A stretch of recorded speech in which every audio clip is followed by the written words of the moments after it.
Hi, I'm Kim. You're watching Kim Wilson TV. My channel is dedicated to helping victims of narcissistic abuse get free and stay free.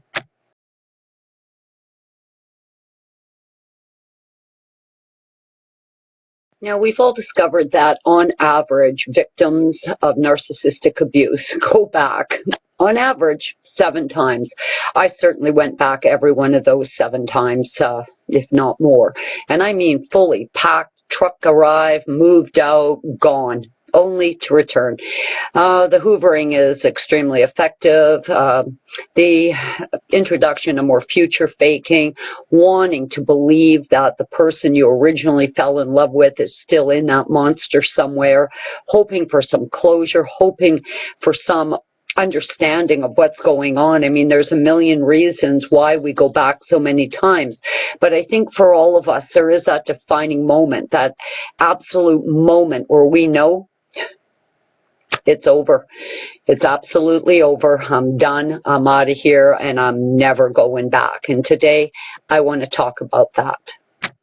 Now, sadly, these mentally ill, demon-possessed things have additional problems like narcissism wasn't enough. No, they're quite often going to have all kinds of OCD sort of traits, gambling, alcoholism, drug addiction, sex obsessions, chronic masturbation, incest. I mean, the list goes on. And of course, they've been victimized, so they're, presenting as damaged goods from the start. And as kind, loving people, we just want to get in there and make things right and do our best to make them happy at all costs to ourselves.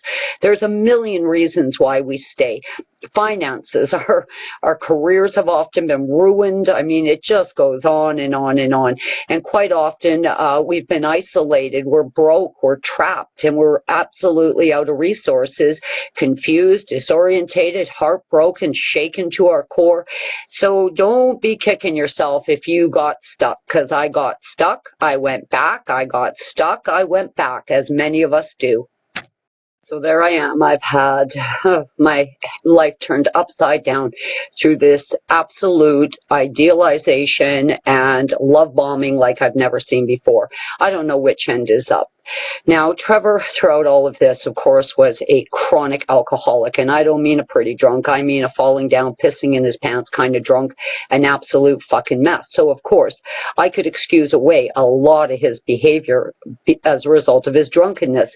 He was often at the doctors, too, because of conditions that, were highly suspect, like depression, bipolar condition, all kinds of stuff going on in his crazy world. And then, of course, all of that compounded with alcoholism. Now, he wasn't afraid to take prescriptions from the doctor for antipsychotic medication, antidepressants, and things like this, which he would then crush up on the kitchen counter and snort, and then, of course, hit the booze really hard. So his behavior was, yes, oh fuck, it was bizarre. It was out of this world. But it could be explained away by the pill snorting, alcoholism, and other shit that was going on in his crazy world.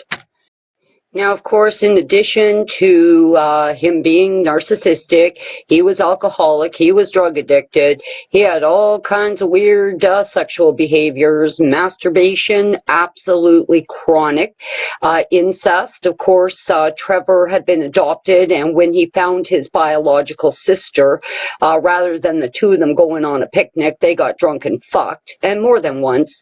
So there was all kinds of crazy shit going on, and he had serious relationship issues with his exes, with his kids. It just went on and on and on, like nothing but red flags, rows of red flags. And here I am just trudging along thinking, I love him, I can fix it. I love him, I can fix it. I was absolutely determined, brainwashed to the point of absolute mental mindfuckery beyond belief. Absolutely brainwashed that all of this was my fault because I'd not been a good enough partner. And if I could just be a better partner, he'd be fine. And I'd get to see the man I had originally fallen in love with again, because that fucking dude been missing for a long time. So 4 years of absolute utter shit in hell. I mean, including the affair with his sister, cheating relentlessly, and all the while, of course, me being blamed for his infidelity, stealing my money, slashing the seats in my truck, slashing his own wrists, and I don't mean a trickle. Like, it was a whole, my God, bloodbath. We were soaked from head to toe in his blood. I honestly thought he was going to die. The paramedics took so long to get there, and that man had lost enough blood to cover the floors, walls, and ceiling, and the sink was full of it. And me and my son were absolutely drenched from head to toe in this man's blood. This guy had punched in the walls. He had smashed things. He had stolen my property. He had gone into my bank account with my debit card and stolen my money. He had every single relationship that I had ever been involved with absolutely stressed to the max. It was absolute fucking 4 years of drunken pill snorting, absolute insanity from hell. I was an absolute wreck of a human being. I barely weighed 90 pounds. I shook like a leaf. I cried nonstop. I couldn't figure out which end was up. My life was destroyed, and then finally, in one huge eruptive night of drunkenness, he beats the fucking shit out of me. I mean, punching me, throwing me, kicking me when I'm down, absolutely beating the shit out of me. So there I am. I'm traumatized. I'm all beat to shit. I'm scared to death to go to my son's house. Had my son seen me in this type of horrendous shape, my sons, all their buddies, would have jumped into a fleet of pickup trucks and rode up on Trevor's house and taught Trevor a lesson with some bats that Trevor was not soon going to forget. So I didn't want this to happen. So anyways, the pig passes out. I go to sleep on the couch, and in the morning, I can hear him stirring, farting, belching as usual. So I go in there to talk to him, and there he is, of course, farting and water, water.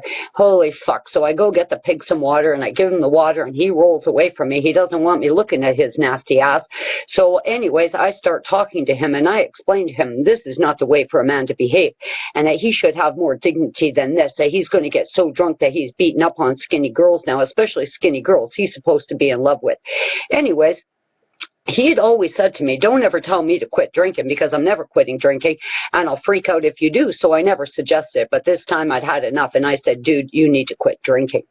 Silence. And all of a sudden, I hear, okay, Kim. I say, okay, what, Trevor? Okay, I'll quit drinking. Well, of course, my brains exploded, and I say, what do you mean you're going to quit drinking, Trevor? When are you going to quit drinking? Thinking he's going to tell me, yeah, this time next year I'll give it up. And he says, Kim, I've had my last drink. I won't drink again. And sure as shit, Trevor got sober right there and right then.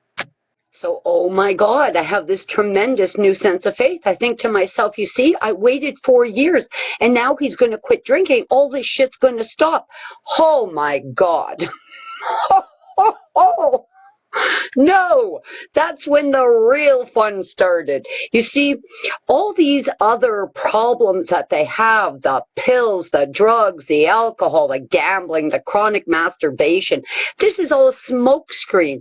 This is a smokescreen. It's part of the mask. It's part of how they continue to fool you. You strip all that shit away, and you've got yourself nothing but a full-blown psychopath, a fucking maniac, someone who is absolutely truly intent on harming you. You take away the booze and the pills, oh my God, what do you got left? Satan. That's what you've got. You got fucking Satan. Oh, yeah. So if you're being true to your empathetic heart and you're thinking to yourself, if only I could help him beyond this drug addiction, beyond this gambling obsession, beyond this sex addiction, if only I could get him to zip his fucking member up and stop pulling the fucking thing for 5 minutes, if only he could get off the booze. No, he was worse. Trevor was worse. He was 1,000 times worse. It was then, absolutely then, in his sober, true, and honest, raw form, as the biggest piece of shit I had ever encountered my entire life. It was then that I realized, holy fuck, this is way bigger than alcoholism. This is way bigger than garden variety bipolar condition. It was him sober that almost almost destroyed my life. In fact, it went from me saying, Trevor, you need to quit drinking, to me saying, Trev, maybe you should slam a couple beers, because honest to God, drunk, I could explain it away. Sober, there was nothing. I had nothing. Oh, except the absolute reality of what it was. Sadly for victims, these extra issues that they have are nothing more than a smokescreen. They are part of the trap, they are part of the hook, and they are part of the reason why we keep trying, why we keep going back, thinking if we could just get beyond this alcohol, if we could just get beyond this gambling issue. No, I'm sorry, it's all lies. It's all lies. Once you strip away all that, oh my God, man, it was sober that Trevor finally committed the absolute final act of indecency against me that caused me to see exactly what he was, and that he did sober. I waited 4 years for that man to get sober, to find a dude way worse than what I was with when he was drunk. Guys, I'm sorry, there's no good ending to this, and I know many of us have thought, if we could just help them pass their other problems, we'd find that person that we initially fell in love with. I'm sorry, that person never existed, that person was never real, and all those other issues are just part of a smokescreen to keep us trapped. Guys, I'm Kim. You're watching Kim Wilson TV. I hope you guys are having a narc-free day. Peace be with you all.